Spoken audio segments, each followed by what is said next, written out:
You know, Mhm. it's brilliant. But probably my favorite song is probably just because I've been there. I was the youth. Mhm. um, so much of my story and so many people I know, their story is you know the story of the youth.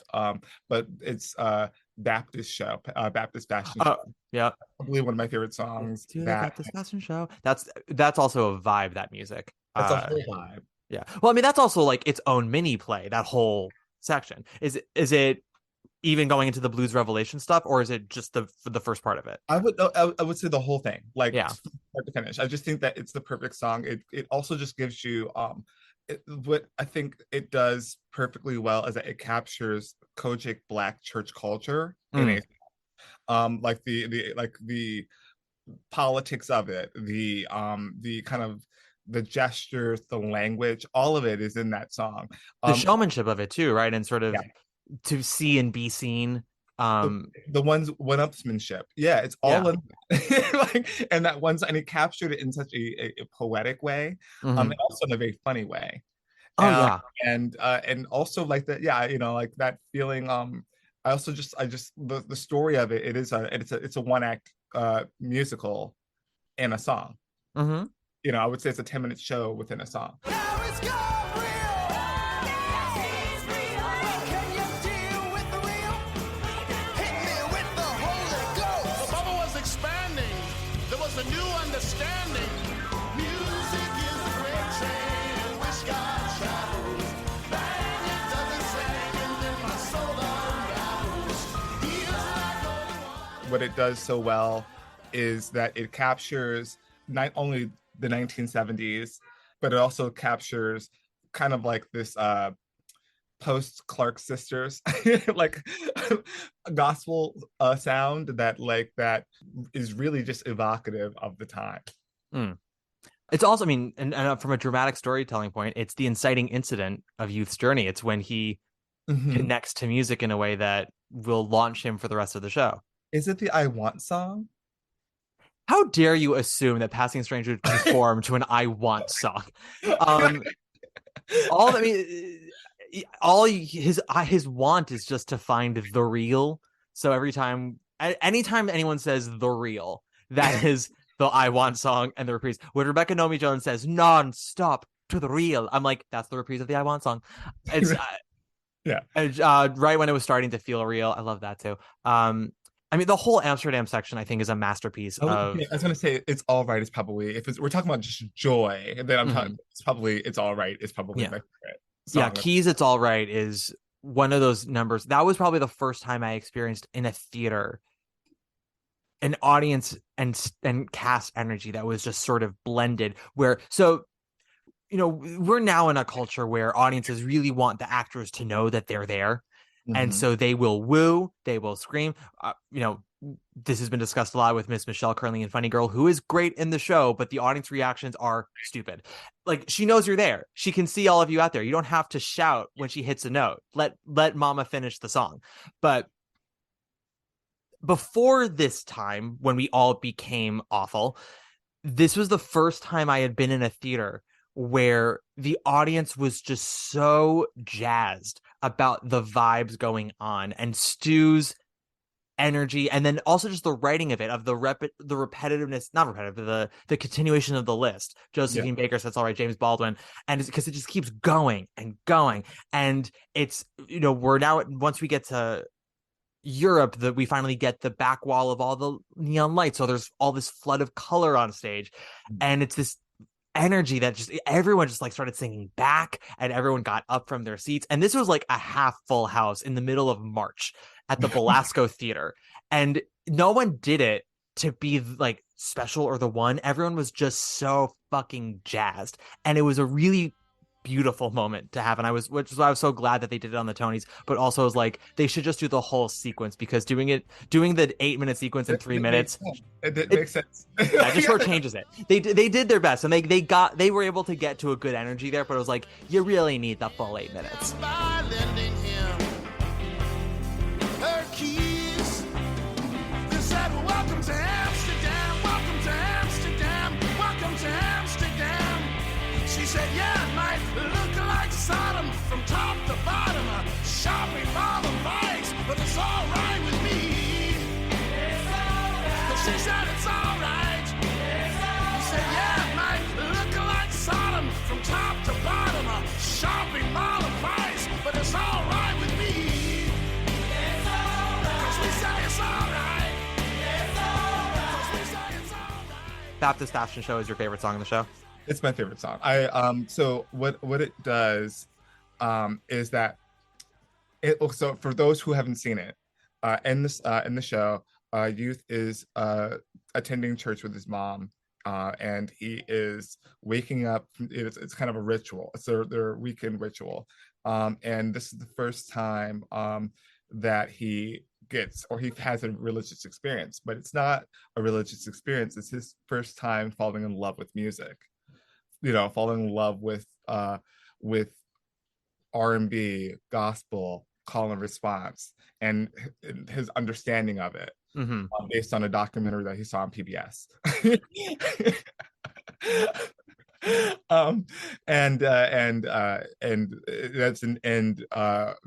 It also is the inciting incident that takes place is that he acts a fool. He embarrasses his mom in church. She slaps the hell out of him. And that moment, it allows him, or it kind of creates a distance between him and his mom, but also him and the church, and puts him on the path to being a musician. Well, because he joins the church choir not for religious purposes, but to get closer to music, I guess. And then also, he's following his teenage hormones when Miss Edwina Williams is like, "Get up in here." Yes. Honestly, my favorite part of Deidre's performance is her Edwina. That woman just nails it so hard. But it's so good. So good. It's the thing about Youth, which is, it's so weird to call the character Youth because it's also true of like youth in general. Yeah. But how like we all walk down the street and we're the main character because we are the main character of our lives. We're the lead. And so not only is our opinion right, we think that, everyone will share our opinion. Like there's nothing insulting about our opinion. So when he has his religious experience at church and his insight and his, epiphany of his new relationship to music and how church is related to music, he doesn't realize that like how he's acting is offensive to his mother because it's very different for her what church does and what it means. And he never bothers to understand what it is she feels. Because there's the line in Mom's song, she's like, where she's like, why can't you make room for me in your world as I made room for you in mine? Exactly. And it's sort of like the nagging thing of the show of, this woman who loves her child, doesn't understand her child, but loves him and is trying to, get that connection back, and he just could not be bothered. And it's not until it's too late that he realizes how selfish and stupid he's been in this pursuit of trying to find the real. He's lost sight of all the real things around him, like his relationship with his mother, the love that was there, because spoiler alert, what happens to Mother passes away from we assume cancer or some kind of virus, but she passes away. When he is out in Berlin. He's living his life. He's being a 20-something. He's following his hormones. He's following his passion. He's he's slumming it. He's living the artist life, but in doing so, he kind of puts her aside. He stops communicating with her, and he misses her final moments. He does. He ignores his roots to become someone new, and he now, so much. There's now just so much regret in him that ultimately wakes him up, and I think that's probably what helps him become the better artist. Is he actually now has had the true heartbreak and pain that comes from really kind of being blind for so long and losing so much all of a sudden. It's probably cancer. They don't say. They don't say it all, but like your mind goes places. You're like, how did she? Yeah, exactly. And also the timeline of Act 2 is strange, passing strange, one might say, because it can feel like it's only been a few months. I think he's in Berlin for a while, right? Like, while. Yeah. So he goes there during the May riots of 1987, which were a big thing. This is right before the wall fell. Also similar to Hedwig. And I would say if there's one score in musical theater that we could connect Passing Strange to, it would be Hedwig. would be Hedwig. Yeah. And it feels like a time, but like, they actually, I think one line of dialogue, they actually clarify that how long he's actually been there. So he goes to Amsterdam, I want to say in like 1985, Mm-hmm. and he's been, or in 1986, and then he goes to Berlin in 1987. Yeah. Yeah. He's definitely in Amsterdam for a while because that's the thing about Amsterdam is it's such a paradise for him. It's such, magical place. And he gets so lost in the culture and the new world of it all that, it's sort of like you blink and 6 months have passed, and then you Yeah. blink again and 9 months have passed. And part of the reason why he ends up leaving Amsterdam is because it's just so perfect. He can't write. He's either, I have no pain to communicate. I only have this wonderful whole feeling. I just feel so complete. I can't be here anymore. Which we're all sitting there being like, bitch, stay. Right. Do you know how rare it is to feel this way? Fucking stay. I don't know. I love how the show also just like plays around with genres all the time. Like when he decides he's gonna leave for Europe, it's like about to be this big emotional moment, and then the scene changes and they do it like a French film. Yeah. Okay. French film. It's so good. Oh, it's so good. Yeah, I think that like what the show does well. So what where it sits. I mean, yes, you can compare it to a Hedwig, especially. That's the only musical we can really compare it to. But Yeah, the template of Hedwig, I guess. I would argue that it's actually in a really interesting trifecta. I would say that like in terms of like Black expression and like what this kind of like this a new that I would say it's music theater, or like it's musical theater, yes, but it's music theater. It's changing how musical theater is seen or expressed. So I would say that that trifecta would be The Bubbly Black Girl Sheds Her Chameleon Skin by Kirsten Childs, Mm-hmm. Passing Strange by Stu and Heidi, and then it would be A Strange Loop by Michael R. Jackson. And they're all, because one, they're just tethered together like thematically, but also musically. They're kind of these form expanding musicals, each of them with their own sounds. Where Bubbly has that explores like girl group, and it explores traditional musical theater. It explores R&B and show tunes. A Strange Loop explores like Lilith Fair, alternative rock. It explores gospel, folk, bedroom pop, alternative rock music. And Passing Strange is kind of tethered in between the two of them. Mm-hmm. And also thematically, Passing Strange, what that does by comparison is that it's looking at code switching, it's looking at Black identity, and it's doing it through this kind of fourth wall breaking odyssey Mm-hmm. stage story. Bubbly Black Girl Sheds Her Chameleon Skin, what that's doing, while it's also kind of an odyssey, it's coming of age story, and it follows a character similarly over a similar period of time, about like 10-15 years, from a little girl to a young adult. That explores a young woman who is dealing with internalized racism and self-worth, and also segregation, or de facto segregation and racial profiling at that time, in the wake of like the 1966, the 16th Street Baptist Church bombing. Mm. That particular show is looking at her experience of that, and her kind of coming into herself, and like really kind of not trying to be an angry Black woman, not trying to express rage, trying to hold it all in. Mm-hmm. And also with feeling a difference, kind of like going to New York, not really running away from her roots, but like she goes to New York and she tries to be an artist, and this is based on Kirsten Child's career. She worked in with Richard Pryor. She has a very long career as a showgirl before she became a musical theater writer. And so you're watching her experience, working with Bob Fosse on Chicago, having to like code switch as a Black performer. Yeah. And it's, you see like, so thematically it's tethered to that.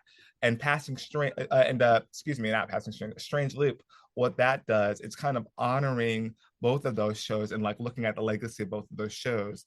But what it's doing is that it is exploring Black queer life in the age of Truvada and looking at that through the prism of like people kind of, growing up in the age of social apps like Jacked and Grinder, Yeah. and what that can do to a fat Black queer person, and look at their self-worth, and also looking at how AIDS has affected the Black community and created divisions upon divisions upon divisions. Yeah. Looking at the double consciousness. So all of them, each of these shows are looking at W.E. Du Bois's Black consciousness, looking at the double consciousness that is forced on African Americans, feeling like you're both Black and you're both American, but you can't like be both, and like having to like walk that tightrope.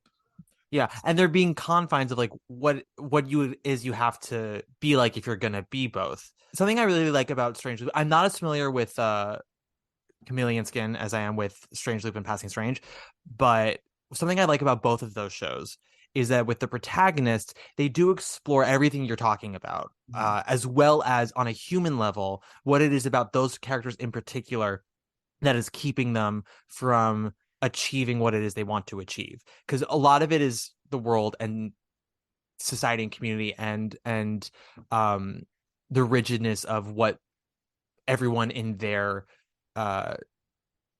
communities are supposed to be, and then their own personal obstacles that are keeping them from becoming a better them, if that makes sense. Like with Usher, and I don't want to talk about Strange Loop too much because that is going to be the final episode of this series. I'm giving it. This series is going to go on for like the next 6 months, so I'm like giving it some time. But with Usher, there's so much about him mentally and emotionally that is blocking him from everything around him, and part of it is a wall to protect himself from all the trauma that he has experienced and continues to experience every day, and then part of it is also just at some point the self-defense mechanism just becomes a shield that keeps everything outside at arm's length, and you can't grow without interaction. You can't find any success unless you try with other things. And I do like that Strange Loop constantly is swinging back and forth between those two things, and I think Passing Strange does the same thing in a less harsh way, because youth has not really, and I think part of the reason why there's so much humor in Passing Strange and why ultimately Passing Strange should be more palatable for audiences is like youth's life has not been hard, and there is a conundrum for a lot of people about that. As a Black man in America, it's like, what do you mean that you come from a comfortable home and that there's been no violence or sexual predatorialness, or like you haven't had like any violence or drug problems? Like, what do you mean that you come from a household where everyone is educated and nice and intellectual? What do you mean? And him coming out and will be like, if I want to make an impact, do I have to like be damaged in a lot of ways? So he kind of puts on that skin that doesn't really fit him, because that's not what he's about. And does that make him less of a successful man of color in America if that's the case? And I think that is sort of an interesting perspective that Stu gives the show. And I like, because in order to tell everyone's story, we have to tell everyone's story. And that's something you were sort of talking about with the code switching with Kristen Childs, was her name? Yeah, so Kirsten Childs, yeah, her Kirsten Child. Yeah, no, yeah. So what that does, what all three shows do, is looking at, because Kirsten also came from LA as well, and but she makes her journey to New York, not to Europe. Yeah, and she came from a middle class home. She did not suffer from poverty. She did not have, drugs in the household. There wasn't any kind of like, at least in the play, there's no sexual violence. There's no, yeah, we're not seeing we're not seeing Black trauma you know, like not in the way in which we're used to seeing it, because Mhm. that's really, and that's what these shows kind of combating in a way. It's like the only way you want to see Black stories on stage is by having Black trauma, because Black trauma makes money. We Yeah. don't make money from it, but Yeah. Well, because it makes white shows that like that for white audiences. It, sorry, I can only speak from the white people that I sit around. But when I hear them talk about these shows, going to see these shows and talking about the importance of it all, I sit there going, do you think you've done the work by sitting there and feeling bad about yourself for 90 minutes? That's not like sitting there and watching a show about Black trauma is not doing the work. Like it's sitting there for 90 minutes saying mea culpa and then walking out and be like, I am such an ally because I sat there and felt bad for 90 minutes. Like, no, there are so many other stories to embrace and support. Yeah. So I know, do you know, speaking of Kirsten Child, do you know who Candy Brown is? Candace Brown? Candace Brown, isn't that a playwright, I believe? No, so she was a Broadway dancer in the 60s and 70s, and I Mm. think through the early 80s. She was a Fosse girl, worked with Michael Bennett a couple times. She's one of the original dancers that A Chorus Line is based off of. She was like in that core group that did that day where they basically sat and got drunk for 9 hours and talked about their lives. And Can't do that they today. Hmm?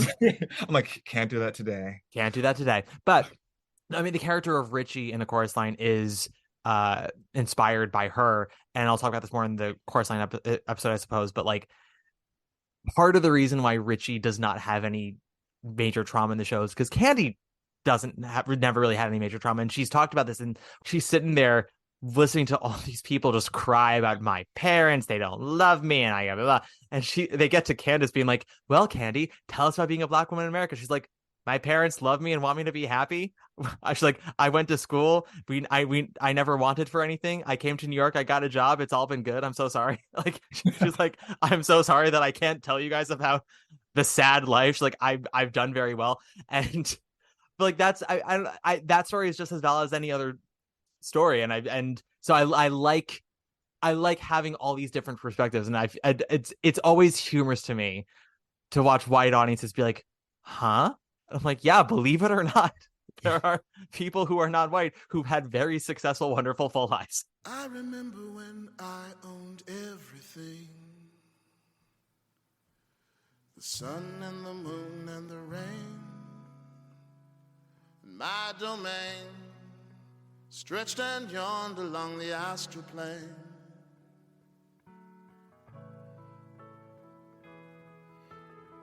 The universe is a toy in the mind of a boy. And life is a movie too, starring you.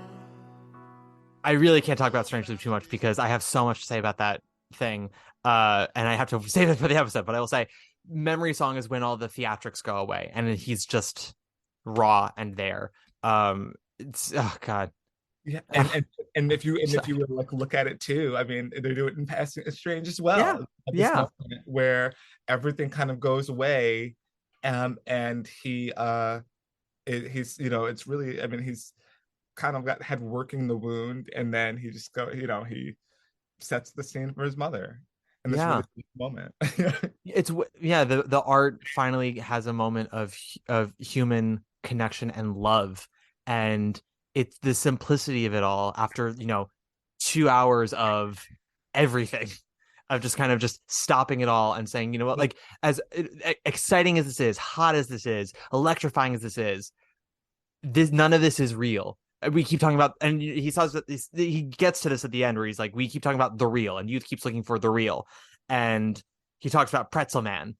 Yeah. Uh, That monologue kills me every Yeah, time. I'm trying to find the exact. I wrote down some of the words that Pretzel Man said. I can't. I don't. I didn't write all of it, but the kid is looking for something in life that can only be found in art. Some people find art more meaningful than life, and there is an artifice to art, of course, right? But what everyone's always trying to do when they're telling a story theatrically or dramatically is, finding kernels of truth and presenting them in a way that everyone can connect to. And and there are varieties of ways to do that. Either you go super hardcore on the reality and like just make it a minuscule moment of life and make it as detailed as possible, or you go for a bigger picture and you make it a little more abstract so everyone can kind of project their journeys onto it. It's, you know, the corporate negativity people have like about One Direction songs is like, and that Bo Burnham made fun of, is like they're so generic about the girl they're describing that every girl in the world thinks it's about them. Like, girl, I love your face because your face is on your body, and every girl's like, my face is on my body.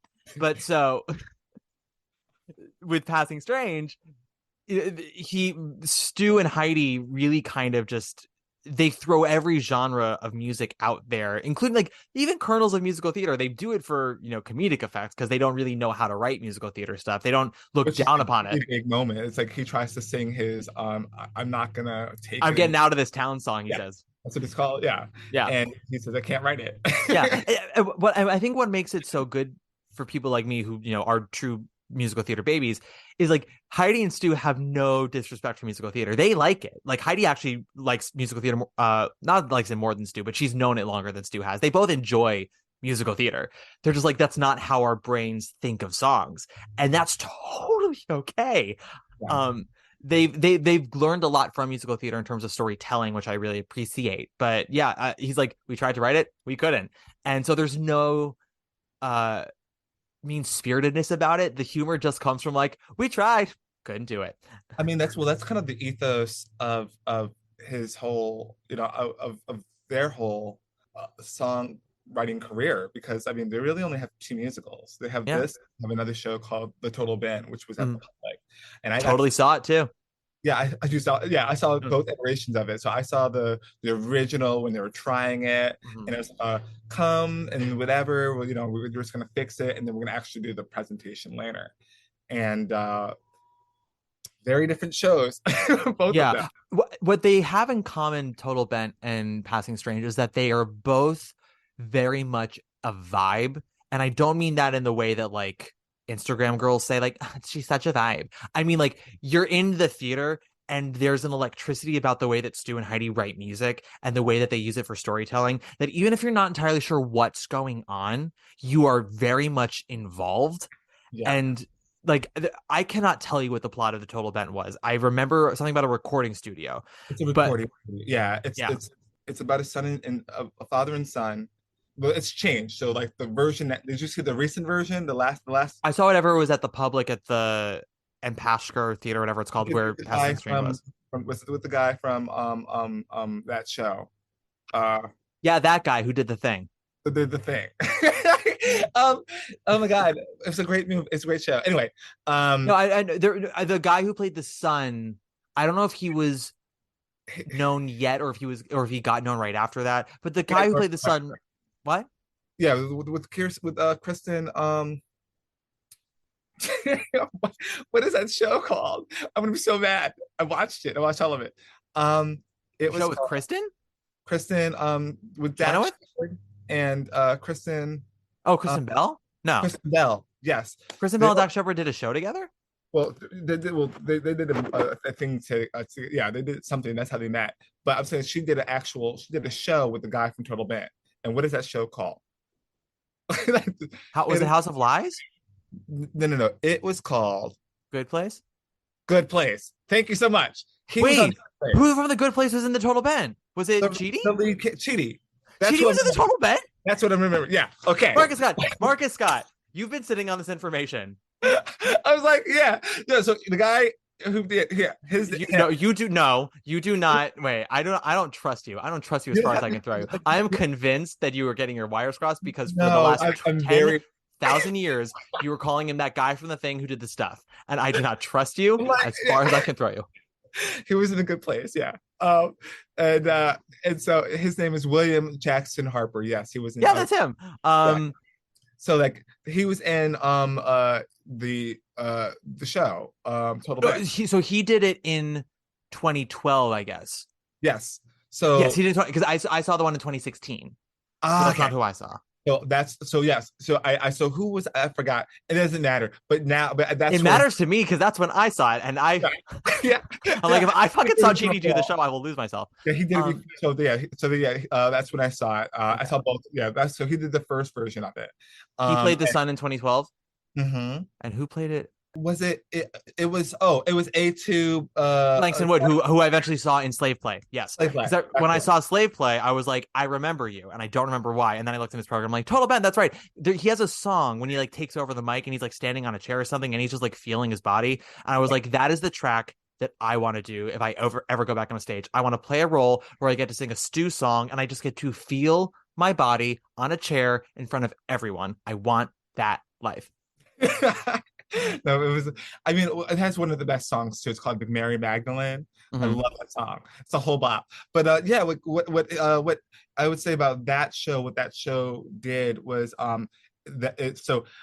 it's about a father and son who go to who are trying to record an album. They are a gospel act, and the son has been under the father's shadow for a long time, and he strikes out on his own to become his own artist. What the show really is about, like if we look at it from like a metaphorical thing, it's actually following like the passion of Christ. Like it's literally looking at like his rise, and then it's looking at like his downfall. Yeah. Or if you're looking at it from a pop culture stance, it's the closest thing to like the rise and fall of Ziggy Stardust and the Spider from Mars. Mhm. It's looking at the rise of an icon and the downfall. I also love that you're like, here are all the levels and layers to the show and the religious elements. And I'm like, I just liked it when he was being a slut on a chair. No, I mean it's a very like philosophically, it's actually very, and also it helps that I got to meet Stu Mhm. at the 2012 version. Mm. And I spoke to him about both Passing Strange and the show. Of course, I was going over to him as like a fan, not because I know Stu. Like, but it was Well, just now you know, Stu. You're like, oh, that man, he and I. Well, what did you guys talk about in regards to Passing Strange? Because that is technically speaking the show we're talking about. what I was doing is I was working on my thesis, which is not like Passing Strange, but I was asking him about just about the criticisms he got and like how did he come along to like the structure of it.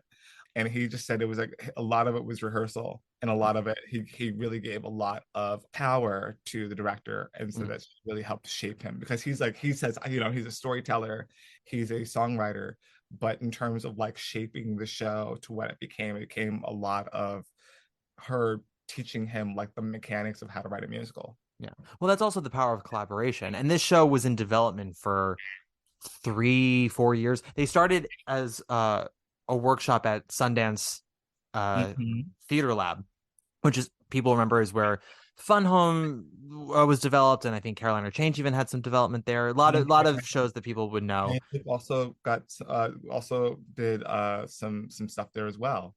Who did? Strange Loop. Strange Loop, yeah. The thing with Passing Strange, so usually you go for like a season to develop and whatever, and then you go off and you do workshops elsewhere. Passing Strange is one of the few musicals that got asked back 2 years in a row to come back for further development, which they did. And then they did their world premiere at Berkeley Rep, I think, in 2006. That sounds right. Yeah. And then they did their production at the Public in the spring of 2007, and then moved to Broadway in the early part of 2008. So that's a lot of development. And that's a lot of development, but if you think about it, that's actually very short for musicals. I mean, considering like that Hamilton took 7-8 years to write. Yes. Well, Hamilton is also like the danger of when one person is responsible for creating all of it. And Stu very much is like the brainchild of Passing Strange, but he's still held accountable by working with Heidi, by having Annie as his director. Basically Lynn had sort of Tommy Kail check in every 9 months, be like, did you write a song, Lynn? You write a song today? He's like, I wrote one a year. Yeah. And then it was like, okay, we're gonna expedite this right now. We have to. I relate hard to Lynn in the sense that like, you give me a deadline and I will get it done. But if left to my own devices, like I will say, well, I wrote a scene yesterday, so I can spend the rest of the week playing video games, which is not really how that works. But also we just have so many different distractions now. I mean, like that, what is it? I did a story about Stephen Sondheim for the New York City Center for Into the Woods, Mhm. and in my research, I found out that like they wound up writing like Gypsy in like 4 months.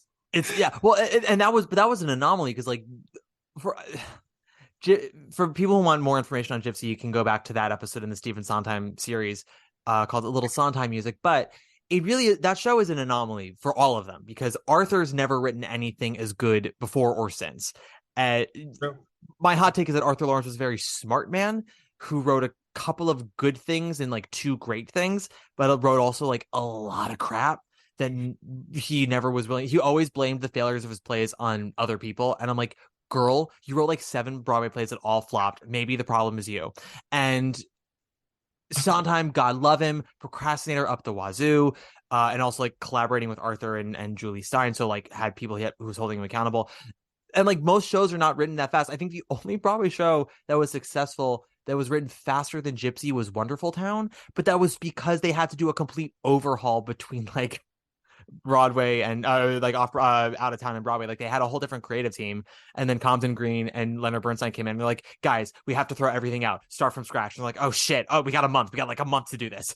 And I mean, Wonderful Town is a good show. It's not as great as Gypsy, but considering they had like a month to write it, you're like, God bless. But I mean, what shows are as good as Gypsy? I mean, like, you know, it's really. true. I mean, Gypsy is objectively pretty perfect. My guest Preston Max Allen found one flaw in it, which is that there is no indication whatsoever in the show that Louise will ever become Gypsy Rose Lee. Like she never makes an astute observation or a comical wisecrack. Just like you need one or two moments that can foreshadow who she could become if she comes out of her shell. So when she does, it's not a total surprise, as it is this. It's all on the actress to create that arc during the strip, Yeah, and Benanti has probably come the closest to really, exactly. I was gonna say yeah, the same yeah. thing. Benanti pretty much nails it, but again, because it's such an uphill battle, she doesn't. I wouldn't say she's like 100% successful at making you go, oh yes, the trajectory makes perfect sense now. She navigates it as good as anyone can, and that is all you can ask of her. It's not her fault that Arthur Lawrence gave her no setup until that moment to become Gypsy Rose Lee. We just had sex. There's nothing sleazy about a natural reflex.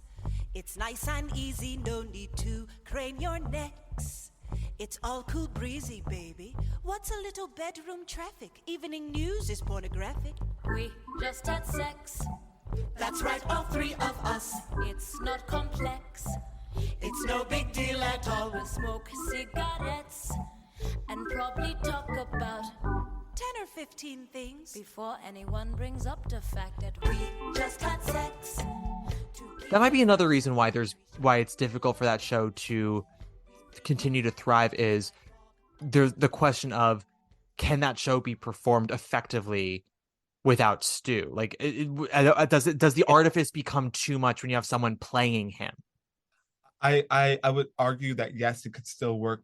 The thing I think though, to your point, when it comes to scansion and prosody, that like if you were to hand someone the book, the script to Passing Strange and say, go compose it, that no one would come close to the breath and the I don't want to say it's deep, but just like the heart and the soul of it. Because of I just think that musical theater it takes an outsider, someone who's not a musical theater person, to write the show that he wrote.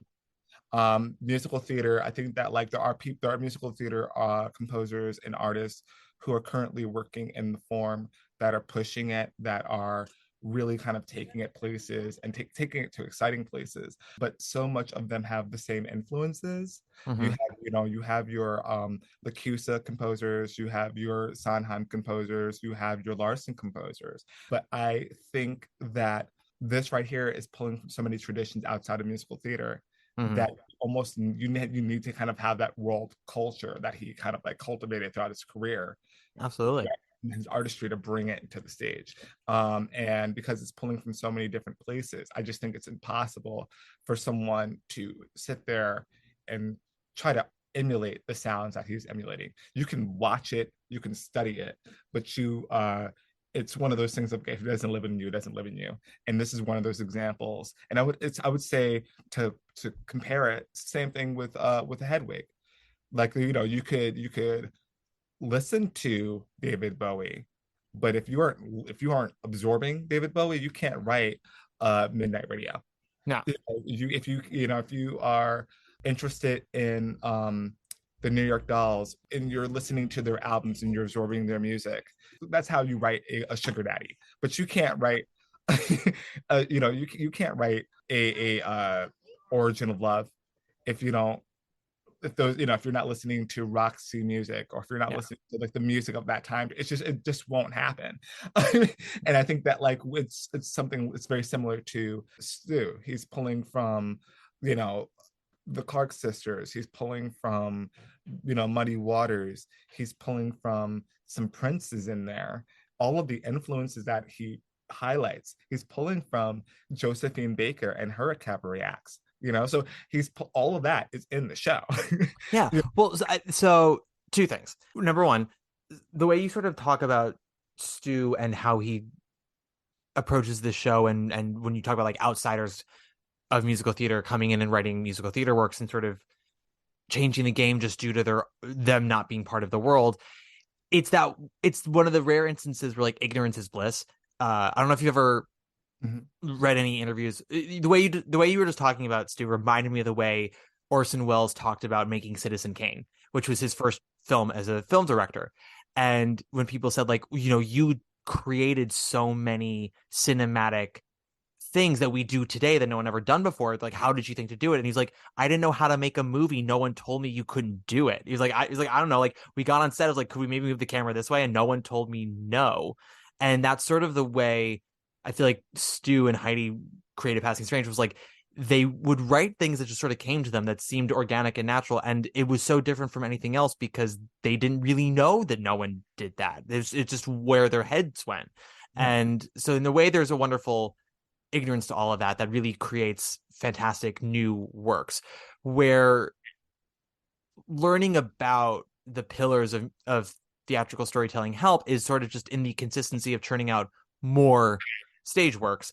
But I think what you're talking about, that I fully believe, and I wish more people did this, is just exposure to everything and absorbing everything. You talked about Sony musical theater writers. Now we have our people emulating Lynn and Sondheim and LaCusa, and then the new Pasek and Pauls and doing everyone trying to write the next This Is Me. And I'm like, go fuck yourself. But the world is so immense, and art, there's just a never ending fountain of art coming out, and there's hundreds, thousands of years of art to absorb. You got to look at as much of it as you can, of various degrees. Not, if you're writing a musical, don't just look at every musical that's ever been written.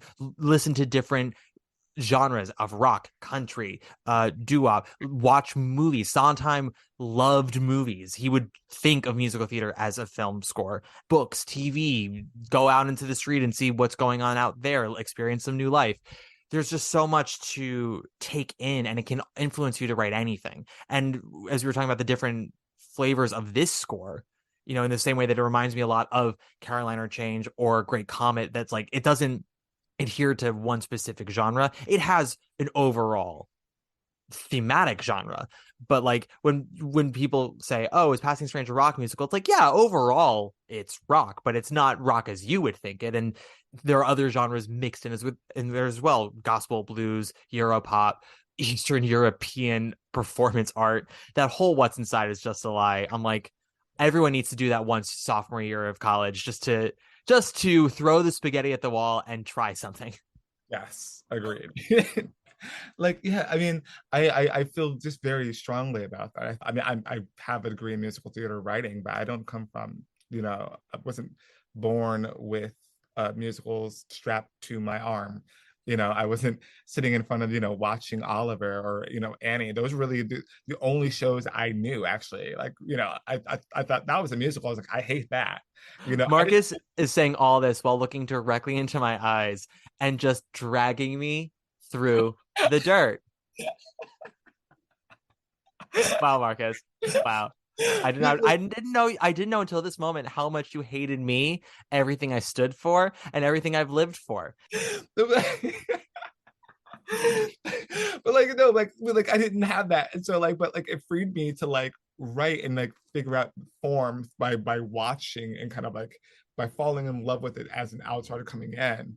It kind of changed the way I thought of like stories and that in many ways it's worked against me, you know, because I'm not a scholar. I can tell you what I know, I can sit there and I can critique something. I can tell you what is working, what's not. I can tell you what formula is. I can tell you like the history of it if I know enough about the subject. But I'm not a scholar on this on musical theater. I do think that like it has been a benefit to me, and it's been a benefit to a lot of artists coming in who just take from different backgrounds. And I think that what Stu has done, even though he hasn't been as prolific as some of his peers in musical theater, is that he really kind of created a lane not only for himself but like for a lot of like new and up and coming writers. And that's how you get a Strange Loop. I mean, a Strange Loop is greatly indebted to, you know, this particular show. And I would even argue you know, plays as well that are coming up, and art playwrights who are trying to figure out who they are, have been influenced by it. I mean, Ain't No More, go to that. That's opening on Broadway. And even though you can argue that it is more of a chicken and biscuits than it is a Passing Strange, or it's a colored museum, that, you know, as it is, it's still there are still moments of clarity that are in that. I haven't seen it yet. That doesn't stop me from having a million opinions about it. Oh, have Welcome, welcome to being a theater gay. No, I fully intend to see it. And one of the actresses from Chicken and Biscuits is in it as well. Yes, It's Ebony Marshall? Is that who's in it? believe so. Yeah, I also know that like there's an actress, I think Crystal Lucas Perry, who's in currently in 1776. Not currently anymore, because Ain't No More has now started performances. She left 1776 to go do Ain't No More. Yeah. I'm hoping that she's enjoying her time in Ain't No More more so than she was in 1776. I hope Yeah. the But first we're not talking about 1776. We're not even talking about Crystal Lucas Perry. We're talking about Passing Strange. Although same theater. Although I also do want to say, speaking of toxic asshole and pompous douchebag Arthur Lawrence, his Patti LuPone Gypsy was the same season as Passing Strange. And I have discussed Patti LuPone Gypsy on this podcast before. I was not a fan of it. As much as I thought Benanti was stellar. I know. Oh, Marcus is like retreating within himself. He's like, oh no. I loved it. I'm sorry. Many people did. Listen, here, my issue with that Patti LuPone Gypsy was it was just a little too much. And I did see it twice. I saw it towards the end of previews, and then I saw it in August because a friend wanted to see it.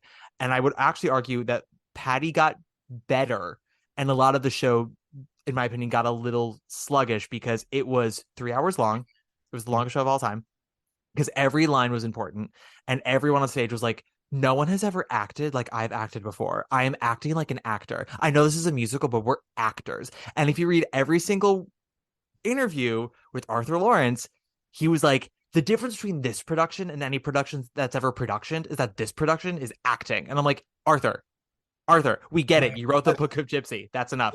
But so he got a Tony nomination for director for that. And I was furious because what's Annie's last name from Passing Strange? Annie Dorson. I was like, how dare you give Arthur Lawrence a Tony nomination for making Gypsy 4 hours long, and Annie Dorson, who shaped Passing Strange, who gave it a point of view, who made the whole thing come together, gets shafted. I say shenanigans. Tony Awards. I say shenanigans. So what shafted that whole musical? I mean, the fact that it only got best book for musical. I mean, that says. Well, that's another conversation, because then it becomes the In the Heights versus Passing Strange of it all. And I don't. And the Heights was great. I mean, like it's a wonderful musical. But well, like, so that were you? Well, I guess you were you because you became familiar with Passing Strange once the movie came out, not when it was on Broadway. Were you like at all in tune with sort of the conversations of the Broadway scene that year?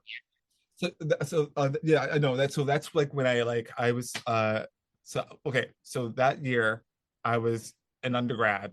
Mm-hmm. And I had just become an acting major, so I was very much because I double that's what I did. I was a double major in journalism and acting. I like And how you and I describe our acting years, like gay people talk about when they were still in the closet. Or like, I was confused. I was figuring myself out.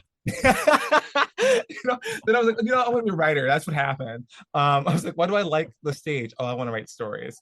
I don't want to act. but I like acting. I like the attention. I just don't want to audition ever again. Just give me a job. Don't make me audition. Yeah, I like acting. What it is I don't like the staginess of it. I also like I learned too that like I like the process of it, like being the rehearsal and so forth and so on. Yeah. But when you're on stage, and you're doing it every night, and you have to stay, that's 1,000%.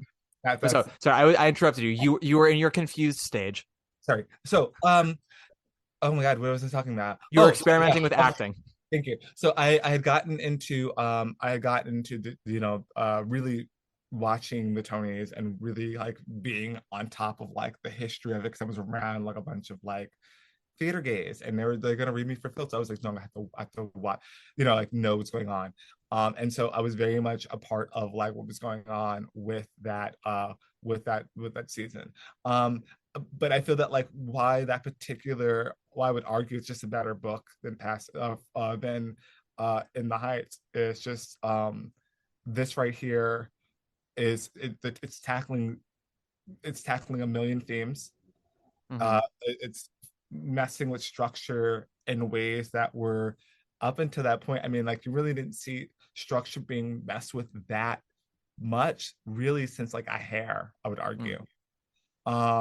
And which is another musical I'm very, very I know very well. It was between this and Hair for you. You you narrowed it down to this and Hair, and I said, which one do you want to tackle, babe? And I was like, probably this one. I have a lot to say about this one. And also just like I would argue that by comparison to between this and In the Heights, I just feel that like In the Heights, everyone will tell you it's the, I hate to say it like this and to put it in this way, but it's the Six versus the strange aloofness of it all. It's a lot more accessible. Yeah. So again, I don't want to talk about it too much because I have to cover it for another episode on this series, In the Heights.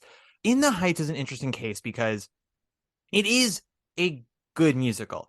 Passing Strange 1000% has the better book. You can debate the two scores because they're just so very different. And In the Heights has some amazing music and some great songs. Some of those songs I prefer to songs in Hamilton. It's like there's like a fire to some of those songs in the Heights. It's just exceptional. Passing Strange 1000% has a better book. And In the Heights' book is better than the screenplay for the movie. But yes, I watched the movie. I was like, congratulations, you made me miss the libretto. But which I never thought I would say, but I did. I missed the libretto for In the Heights. But In the Heights was so interesting because I actually saw it off Broadway with the teen critics group that Aisa Davis was teaching. And I remember we all came out and we were like, that was pleasant. And, obviously they made some changes for Broadway, but we all were like, that was nice. And when it moved to Broadway, there were I don't know what it is that they were able to lock into, because Passing Strange opened about a month before In the Heights. And for some reason, the community just decided that In the Heights was the show they were going to champion. Like that was the underdog that we were going to make a hit. And I liked it, but most Tony years, Marcus, I am the lone wolf. The year of Spring Awakening, much as I loved it, I was very much Team Grey Gardens. The year of Spamalot and Spelling Bee, I was Team Line in the Piazza. So I'm like, every year, I'm always like, I'm the outlier. And so for that year, I was like Team Passing Strange. And everyone was like, no, In the Heights, like art's going to win out in the day. I'm like, they're both artistic achievements in very different ways. But Passing Strange is, it's not that In the Heights is more feel good, because like Passing Strange isn't a hard sit. Like it's not, as you said, it's not trauma porn. It's very funny. It's very heartwarming. There's a lot of lightness to it, but I think a lot of people expected it to be kind of a hard sit in that way. And In the Heights is a little more catering to traditional musical theater values of how to present a story, how to put an audience at ease. And to get like, it's so weird to say all this because like I don't think Passing Strange doesn't put an audience at ease. Like I think anyone who came through the door liked it and thought like, oh, this is so much more engaging than I thought it would be. It was just about getting people through the door. We couldn't get them to come fast enough. I couldn't get you to come up fast enough that season. It took you a year. I was there. Where were you? Yeah, no, I also think that like politically too, there was also that notion too. It wasn't, I don't want to say it was that, I'm not, no, I'm going to say it. It was I think politically because you had, um, Paul Simon had like the Caper Man or something like The that. Cape Man. Cape Man, before that, and they also had like, the Kiss of the Spider Woman. You know, it was this right here was the first show that had like a Latinx man, you Yeah. know, of Puerto Rican descent, creating a musical that like was bringing these authentic sounds to Broadway and doing it with a finesse in a musical theater swagger. And I think that that was just politically, that was just a very like it was time for that show to Yeah. become what it was. Also, just like, you know, like you said at the earlier, like it's just Passing Strange. I think the only really takeaway song that you can have is My Keys, Mhm. and that's stitched to another song. Yeah, like it's all right. You know, there's not really a song that you can kind of like hum, you know, at a cabaret or sing in a shower, really, Yeah. without having to, you know, really listen to the entire album as a whole.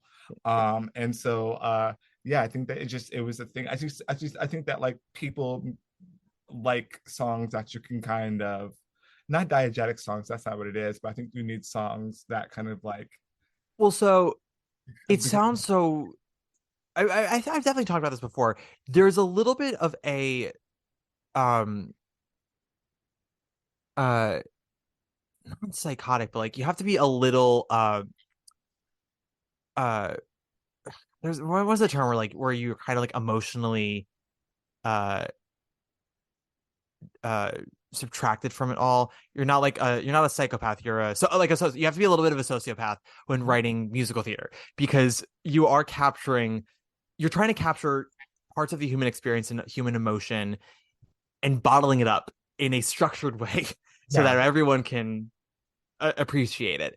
doing it And with and Hamid, yeah. Well, and this is where the double-edged sword of Heidi and Stu's ignorance of musical theater storytelling comes into play because you have the one side, which is by not knowing what they didn't know, they broke all these barriers that they didn't know they were breaking. And as you said, like created a new lane for writers like Michael R. Jackson to now come up with a strange loop. Side note, I had this thought when you kept talking about the two of them. We should do a double feature of Strange Loop and Passing Strange, and the week is called a Passing Strange Loop. So like Wednesday's Passing Strange, Thursday's Strange Loop, and it's a Passing Strange Loop week. But you have someone like Lynn who totally gets musical theater. And within the Heights, you know, we got that killer opening in the Heights, which it's this big, big number that just gets you fucking riled up. And then Act One ends with Blackout, which is an amazing Act One finale. And Passing Strange doesn't end Act One with Keys, it's all right. It ends with just when it was starting to feel real, and it's kind of like peters out that way. And it does, and even the show doesn't end on the big high that in the Heights ends with a I'm home, bam. Yeah, no, like I mean, like what Lynn did really well is like you got In the Heights, the opening. You also got like I think it's 96,000, Yep. which is a really big number. Then you got the club scene, the dance scene. Yep. The club / blackout. Yeah, Fireworks, yeah.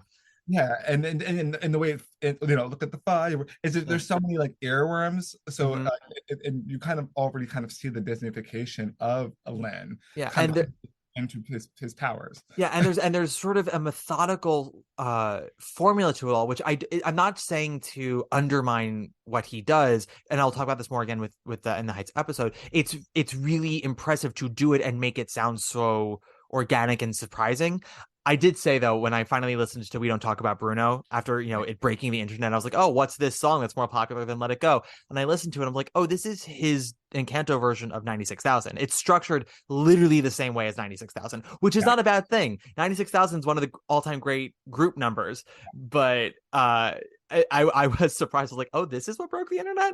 But Yeah, like Great song. I mean, it's a lovely song. you know, like It's no part of your world, but it's fine.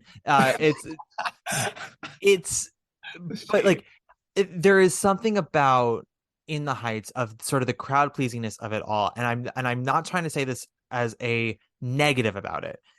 I don't want to harp on it again too much again because I have this episode that I got to do for it.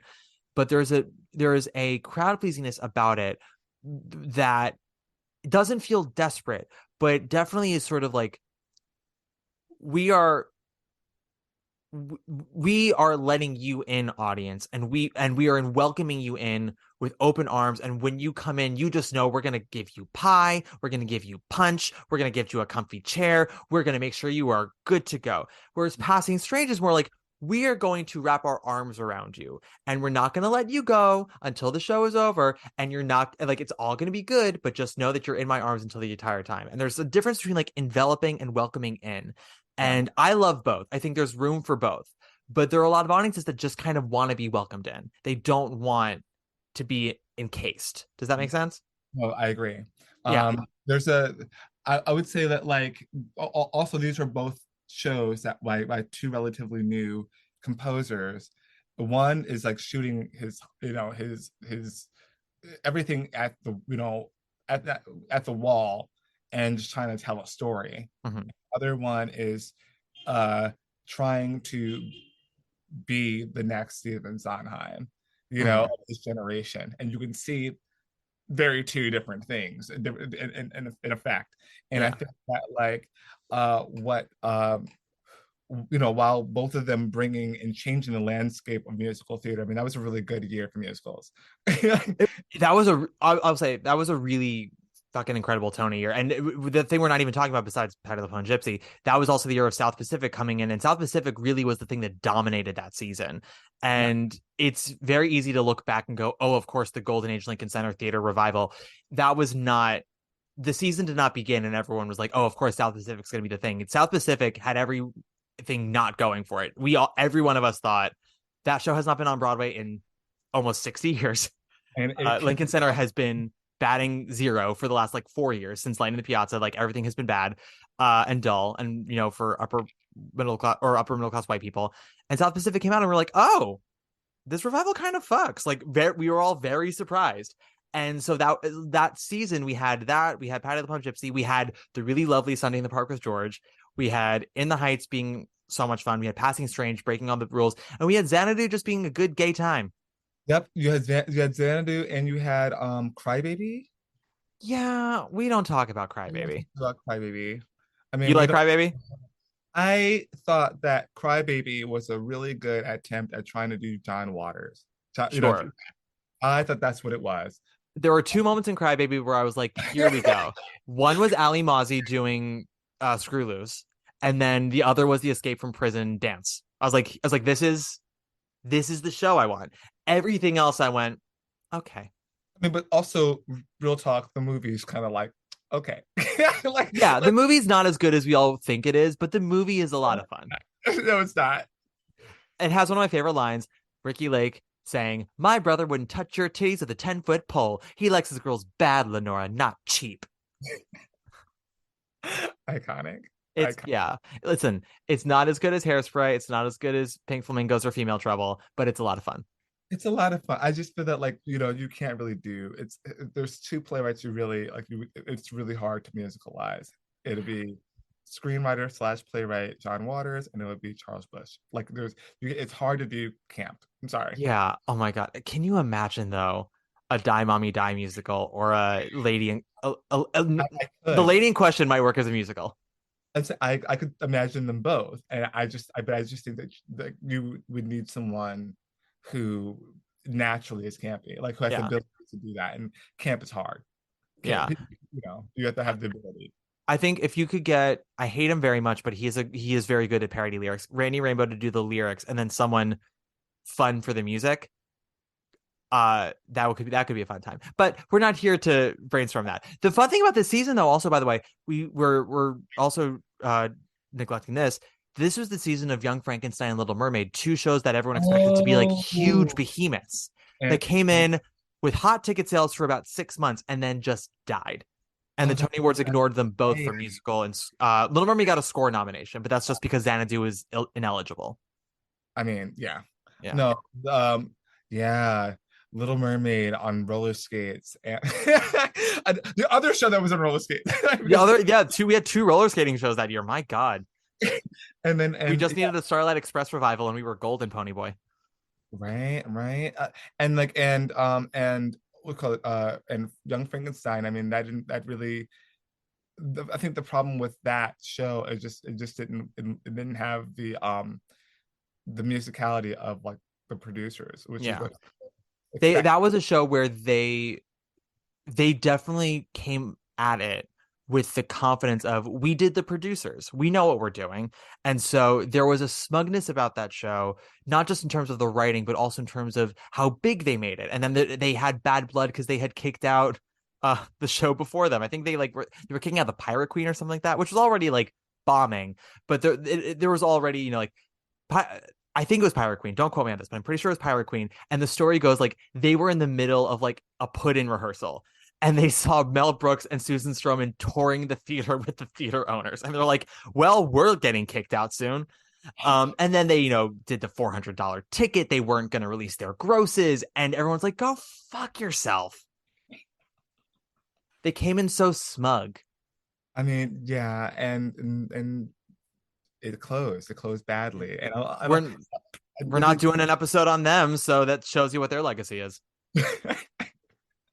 Oh, it's true, but yeah, like and I think that like you know I think the blessing and the curse of A Passing Strange that season is that because it was the de facto, I don't want to call it a black musical because you know, but it was, Mhm. and because it was the de facto rock musical, like in a way, because I mean, yes, you know, Crybaby had rock and roll, but it wasn't. It was '50s rock and roll. This right here was like the cool downtown show that was bringing rock and roll up, and doing it in a way that like hadn't been seen really since a Hedwig when it was off Broadway. Yeah. In many ways, it kind of catered for you know the way or led the way for Hedwig to come on Broadway years later. Same theater, no less. Same theater. Yeah. You know? And so you know, I think that like the problem with The Passing Strange that year, it was a very traditional music year, and it needed I think that like had it come out even a couple of years ago, you know, barring the pandemic, it would have probably won you know, a Pulitzer or you know, Oh yeah. but I think that like it was just it needed even though you can argue that this show there's a lot of scandal and controversy surrounding this musical, but it needed a Next to Normal, which came out unfortunately the following year. Unfortunately. Yeah. Well, yeah, it's Because I don't know, because structurally, I mean, like it's a rock musical, right? But like Mhm. it's exploring folk music, you know, it's exploring alternative rock, it's exploring soft pop and soft rock Yeah. sounds, and it's putting that all that, and it was doing it was exploring musical terrain that Passing Strange was already exploring, but it did it in a very cohesive way. And Yeah. you I'm know, going to hold off my next normal thoughts for the next normal episode, go which for it. is going to happen at some point. Yeah. We're very much going out of order on this series, which I'm not mad about. It's been fun. It's been fun to just jump all over the place. Yeah. But it's so interesting because next to normal, the landscape is smaller in terms of what it's trying to cover storytelling wise. Yeah. But I also would argue it's less truthful about what it's covering. And Mhm. that is, so it's, there's Yeah. something about shows that come to Broadway and are unapologetic about presenting unvarnished truth and messy reality that Mhm. audiences can't always accept. And some shows do it to various degrees of success. I think Passing Strange is a show that does it very successfully. Strange Loop is another one that I think does it very successfully. But it doesn't matter really how successful the writer and production team are at presenting it. If it really gives you that unvarnished truth, that messy reality, it almost never catches on with audiences. It is very rare when it does. It's very rare. I think that like it's very much a big part of musical theater where those shows close early. I mean, Strangely, it's closing in Mhm. January. It won the Pulitzer, it won the Tony for Best Musical and Best, Mhm. but it's closing, and you can say it's because of the current market, and we're coming out of this pandemic, and just Broadway's not making as much money as it used to previously. We've made upwards like 900 million this year, but Mhm. but typically Broadway's been making a couple of billion Yeah. dollars a year. And so yeah, what those shows do is that they wind up closing, and then they catch on with the community, and then people want a revival, and that's how these shows Yeah. really the life of a writer, where they kind of create a career for them. But I think that like it's a thing about audiences really not accepting that people want their sugar in their coffee, Yeah. they want Yeah. their I go back and forth when I with my views of audiences. Some days I'm like, you're all terrible and I hate you all and you all need to read a book. And then there are some days where I'm like, I think some of you are trying, but because it's not just like the sugar, it's so fascinating with these shows that don't always catch on at first and then become these classics later on. All it really is just more familiarity. It's having it around you more and listening to it a couple more times, and just the repetition of it all when it becomes part of your, not your routine, but I don't know, yeah, I'll use the word again. When you become more familiar with it, you appreciate it more and you want to see it more. We talk about this all the time with like Sondheim shows. Company, while it technically was a hit when it opened, it was sort of like a barely a hit. It won the Tony and it kind of just made back its money, but the reviews were very divided. Audiences were left cold by it. It's only become a classic now because over 50 years yeah. it's been in our culture, so we've had more exposure to it. But I mean, if a company like show came out today with the way the company did its own self, unvarnished truth and weird abstract storytelling about, our culture in a way that's just very much a mirror to our faces, many audiences would still be like, no, thank you. And it would be 15 years later when the songs are much more part of like the musical theater canon. We go, oh, we should bring that show back. That score is actually really great. And I will say Strange Loop, and I'll talk about it more when I get to the episode. I will say I've been very happy to see people in my life who were on the fence about seeing it, going to see it, and telling other people to go see it. Yeah. There's an intrigue about that show this season that has made me very happy to see. People who in the past might have like ignored shows like Passing Strange because they thought to themselves, oh, that sounds like a tough sit, have brought themselves to go see Strange Loop because they regret the things they've missed in the past and sort of telling themselves now, like, I can't have these regrets anymore. I gotta go see the thing. Maybe I won't like it, but what if I do? And they've all liked it, and it's been really nice to see that.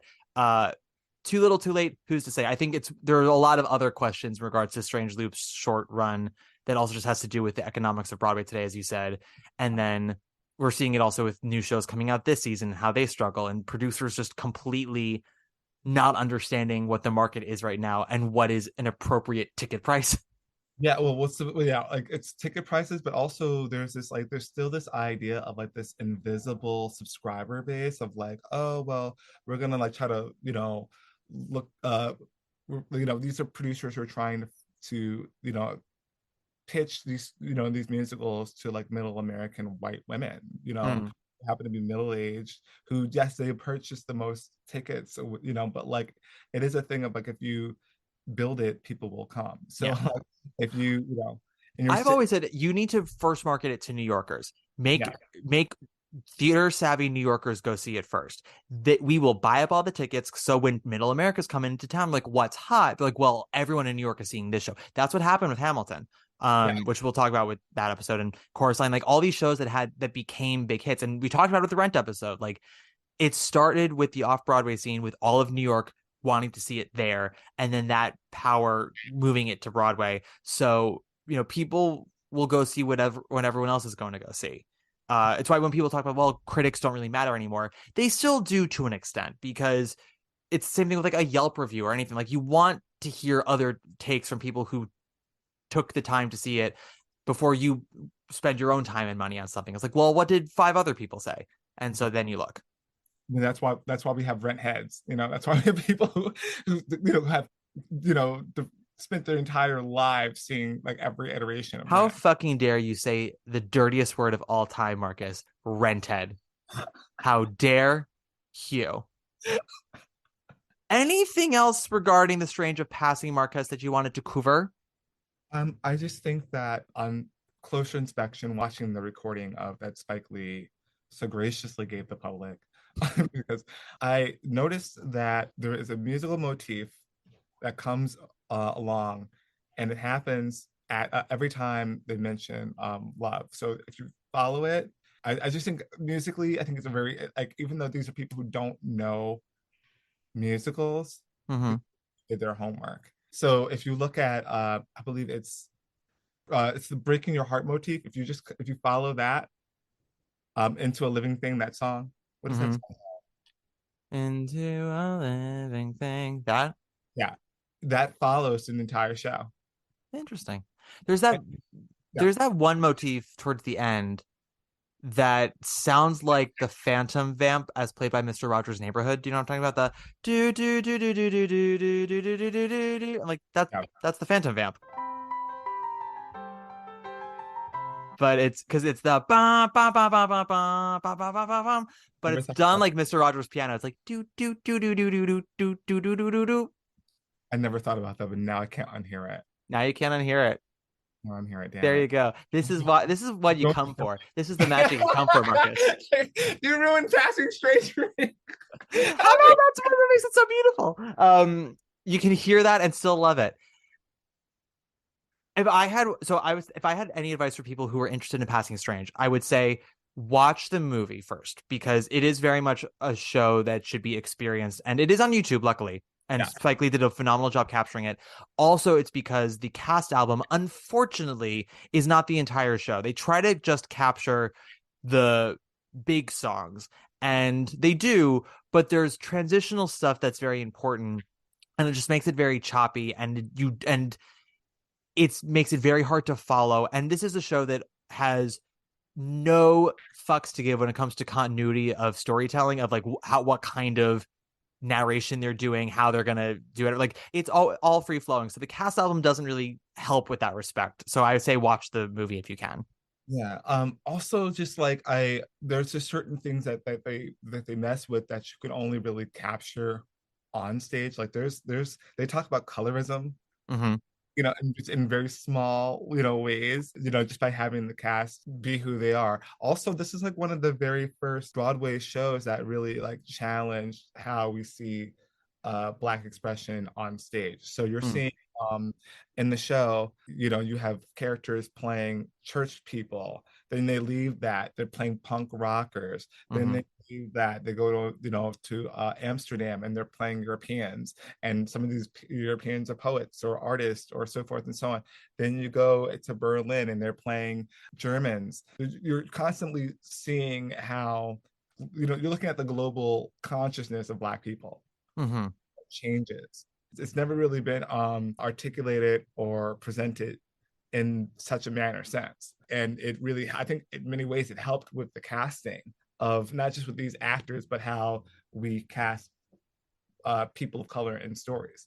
I mean, if you look at like Rebecca Naomi Jones's career in the year since, I mean, not only has she become like this goddess of rock musicals, because I think she's been in every rock musical that you can think of since then. I mean, she was in, we mentioned earlier that she was in American Idiot.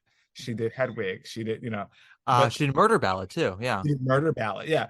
She also, I think she did Tommy, like a concert. She's done so many different Probably. She's just had a really become like the new queen of like rock musicals. Mm-hmm. And if you just look at Coleman Domingo's career and like the kind of characters he's been able to play since, Mm-hmm. as he went from this, he went from Passing Strange to one of my other favorite musicals, the Scottsboro Boys. Mm-hmm. And he's playing with black stereotypes and that by playing blackface characters. And so what it did, it really kind of opened up how black expression can be seen on stage, Mm-hmm. on the main stage. And so that will be its legacy. Yeah. There's a joy and a fun that the cast has in this show that I love, because I feel when it comes to all repressed communities, the queer community, the Jewish community, Black community, like I feel like the ultimate revolt is joy and fun. You try to like bring me down, I'm gonna prove you wrong by like living the best kind of life. And so to watch that cast flip through different accents, different characters, and playing also different ethnicities, which is something that's never actually discussed, but like they're not always playing Black characters. They just, and they never address it either. You kind of has to notice it, follow it. Yeah, just follow it and through their own detailed work. But again, different ethnicities, different accents, different ages, different characters, different places. And they all get to have their serious moments, of course, but they also get to have so much fun and so much light. And it's such a release to do that. I think that's what makes that It's All Right Keys moment so palpable, is the release they all get from that. And something else I wanted to say about Keys, which is something that makes that moment so beautiful and powerful storytelling, and why it ends up being such a moment of joy on stage, is when Youth is given the keys from Mariana. She goes, "You get to hear my keys," and she's just so nonchalantly gives him her keys. And something that and it's an image that Stu focuses on for the rest of like the next 6 or 7 minutes in 2 different parts. Keys, Mariana, keys, It's All Right. And some people might be like, yeah, keys, he's met her for 5 seconds. Why is that important? It's like, no. That's the point. He's a Black man who has never met this woman before, and she just inherently trusts him to give him her keys, where he's just come from a country where there's literally the line like, women lock up their car doors when he would sneeze, but she gave him her keys. It's something like that. Yeah, like she's like, bitch, please. She gave me her keys. Bitch, please. He gave me her keys. Yeah. And the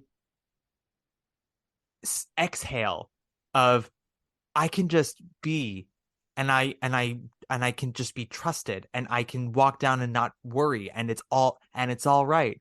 I have her key. Like, someone who doesn't know me just gave me her keys. And like, people who have seen me on the street my whole life will still clutch their purse when I walk by, just because I'm listening to my Walkman.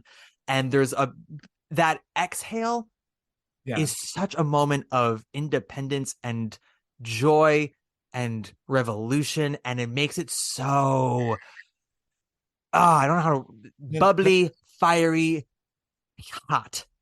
It's one of my favorite moments. Is also like right around that time, right after that song, he is writing to Franklin, the pastor's son, Europe, and he's saying that they told him how to wear his body, and even if like it's ugly, to wear it like a gown. And throughout the entire show, even though he's putting on different facades and he's changing different ways of who he is, he's wearing himself, or wearing an identity, he's trying to wear those things as beautifully and as comfortably as he can. He's trying to keep that exhale. Also, what this show does too, and you mentioned it earlier, is that there's an openness, there's a vulnerability, and like these are characters playing queer characters on stage, which in these kind of spaces, usually you don't really get to see that in a musical. And We Just Had Sex is one of the most fun, perkiest numbers. It's like one of my favorite songs as well in the musical. It's a fun, effervescent, kind of opulent moment in the show. And even and they're talking about how they all they're talking politics. They're drinking, talk about 10 or 15 different things before anyone brings up the fact that we just had sex. So you know, but like, and you know, and not only does the youth in the song, you know, say that he's had a threesome with Renata and I forgot who the other Mariana. Mariana, but he's also had sex with, you know, the men as well. And it's so nonchalantly done, you know. The And line is, I love that how they're so nonchalant about the only thing I want. And yeah, the way that they portray that with the queer element of we just had sex, it's the joke isn't, oh, isn't it funny he had sex with a man, but it's the surprise of it, of how he's now starting to just embrace the fluidity of sexuality. And the way that Daniel Breaker plays it is like, it takes him by surprise as well. When the guy sits next to him, he goes, we just had sex. Taylor Breaker's face is like, I guess I did just do that. Huh. Okay. Like, you know, and like it was nothing, just like it happened. Yeah. Marcus, this has been delightful. Lovely. I've had a great time. I hope that I sound better than I did last time. Well, the Carolina Change episode is a chaotic episode because I had to intersperse solo recordings of you. This is just you straight through Hanny. But I've had a great time. Whether either one of us has made sense to any of my listeners, I don't know. I don't care.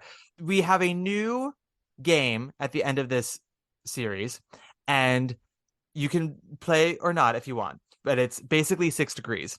And it's the two titles are Who Lives, Who Dies, Janine Tesori. So you have to do 6 degrees of Janine Tesori with this show. And then the other one is 6 degrees of Sally Murphy. Now, I am more than happy to take over Sally Murphy. There is a very quick Janine Tesori 6 degrees here. I could do 6. Oh, yeah, we can do a Janine Tesori. I can do that. Mm-hmm. Yeah, wanna try that? Sure. Well, so the only it has to be original company members. You can use creative teams as well. But yeah, so like if you're connecting to shows and actors, you can't be like, well, they replaced in such and such. I did cheat last time with Torch Song Trilogy, but I don't care. There is a 1 degree from the show with Janine Tesori. Oh, well, okay. Who is it? Okay, now I'm trying to think. All right. I will say it's a performer. It's not Rebecca, right? No. Oh, Danny Breaker? Mm-hmm. Oh, Shrek. He was in Shrek. Yeah. He went right from this to Shrek, baby. That's what it was. He replaced Chester Gregory James. That was really quick. Okay. That was really quick. The next one is Sally Murphy. And you follow me on Instagram, so you know that I love her very dearly. I actually haven't thought of this one yet, so give me a second. Okay. Now I'm trying to think of Well, I mean, we could do Daniel Breaker did Shrek with Brian Darcy James, who was in Carousel with Sally Murphy, but I want to do something more fun than that. Let's do Rebecca Nomi Jones. Mm-hmm. We'll do Rebecca Nomi Jones. Rebecca was in Significant Other with Gideon Glick. Yes. That's 1 degree. Gideon Glick was in... Oh, you know what? Gideon Glick was in Spring Awakening with Leah Michele. That's 2. Leah Michele was in Fiddler on the Roof with Sally Murphy. That's 3. There we go. I did it. Marcus, what we're learning is that Sally Murphy should be afraid. Very afraid of me. This has been a lovely time. Marcus, where can people find you if you want them to find you? Real Marcus Scott on IG or Instagram as they call it, or Real Marcus Scott on Twitter. You can also check me out. I am doing a couple of things with Gingle Theatrics as a playwright. I have a play called There Goes the Neighborhood. It's a horror slasher, and I have a play that I'm developing called Joy Comes in the Morning with the Road Theater in LA. Amazing stuff. If you want to follow me on social, I'm only on Instagram at Matt Koplik, usual spelling. If you like the podcast, give us a nice 5-star rating. You can even write us a review. I swear, I hope the sound is getting better. I'm trying my best. So if you give us a 5-star review, hopefully you don't have to talk about how the sound sucks. I apologize profusely about the low volume on Rent. I did ask a couple of listeners. I'm like, is it that bad? It's like, no, it's not that bad. It's just like, it's low and you get used to it. And then that ad comes in and you're like, Jesus Christ. So hopefully now that everyone knows, if you tell people about the podcast, just tell them the Rent episode is good. It's just the volume is off. But otherwise, we're doing our damnedest. Join us next week for who knows what, because we're doing this whole thing out of order. As you know, Marcus, we do close out every week with a Broadway diva. And you know who we have not closed out with yet is Miss Rock musical god herself, Rebecca Nomi Jones. So I say we close out with her. Let's sign up on it. Yeah. So, Marcus, this has been lovely. Everyone, catch us next week. And yeah, that's it. Have a great week, everybody, and take us away, Rebecca. Bye.